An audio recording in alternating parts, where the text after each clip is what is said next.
नमस्कार. यापूर्वीच्या व्हिडिओमध्ये आपण भारतातील आत्तापर्यंतच्या महिला मुख्यमंत्री बघितल्या. आजच्या व्हिडिओमध्ये आपण बघणार आहोत भारतातील आत्तापर्यंतच्या महिला उपमुख्यमंत्री. हे चर्चेत का आहे तर आपल्या महाराष्ट्राच्या पहिल्या उपमुख्यमंत्री मिळाल्या होत्या कोण? सुनेत्रा पवार.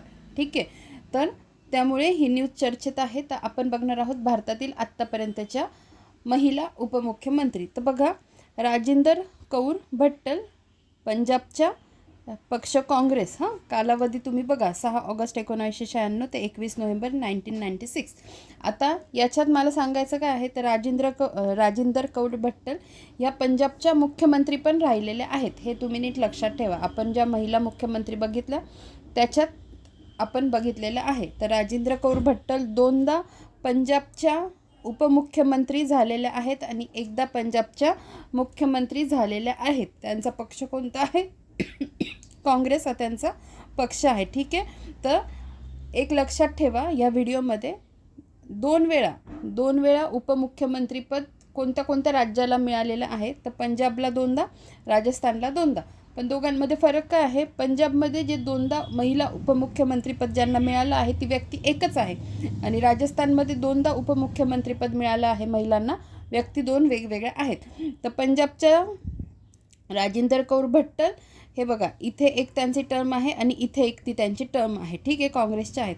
नंतर मी काय सांगितलं, राजस्थानला 2दा उपमुख्यमंत्री भेटलेले आहेत आणि एकदा मुख्यमंत्री भेटलेले आहेत. ठीक आहे, तर बघा, राजस्थानच्या कमला बेनीवाल या कोण झाल्या? उपमुख्यमंत्री. आणि पुन्हा कोण आहे? राजस्थानच्या दिया कुमारी. राहील लक्षात. रिसेंटमध्ये राजस्थानला कोण आहे उपमुख्यमंत्री? महिला उपमुख्यमंत्री दिया कुमारी. आणि पहिल्यांदा राजस्थानमध्ये महिला उपमुख्यमंत्री झालेल्या कमला बेनीवाल. राहील लक्षात. आणि त्यानंतर हे पण लक्षात ठेवा की राजस्थानला एक चीफ मिनिस्टर महिला मुख्यमंत्री लाभलेल्या कोण? तर वसुंधरा राजे, BJPच्या. ठीक आहे, त्याच्यानंतर बघा आपलं काय झालेलं. पंजाबच्या 2 व्यक्ती एकच, राजेंद्र कौर भट्टल. राजस्थानच्या 2 काय तर कमला बेनीवाल आणि दिया कुमारी. आता पुढे बघा, मध्य प्रदेशच्या जमुना देवी, काँग्रेस पक्ष त्यांचा. आणि मध्य प्रदेशलाच एक चीफ मिनिस्टर पण भेटलेले आहेत, महिला चीफ मिनिस्टर. कोण होत्या? आता उमा भारती. मी इथे लिहिलेलं आहे. जिथे महिला उपमुख्यमंत्री पण भेटले आहे आणि मुख्यमंत्री पण भेटलेले आहेत तिथे मी मेन्शन केलेलं आहे. जमुना देवी मध्य प्रदेशच्या उपमुख्यमंत्री. पुढे बघा, पमुला पुष्पा श्री वाणी, आंध्र प्रदेश. त्यांचा पक्ष काय? YSR काँग्रेस.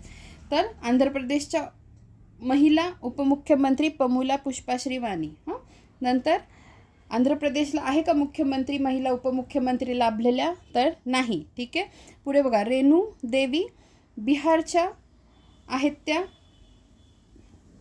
आणि भाजप हा त्यांचा पक्ष आहे. आणि बिहारलाच चीफ मिनिस्टर भेटलेले आहेत का महिला चीफ मिनिस्टर? तर हो, कोण? राबडी देवी. राष्ट्रीय जनता दल हा त्यांचा पक्ष होता.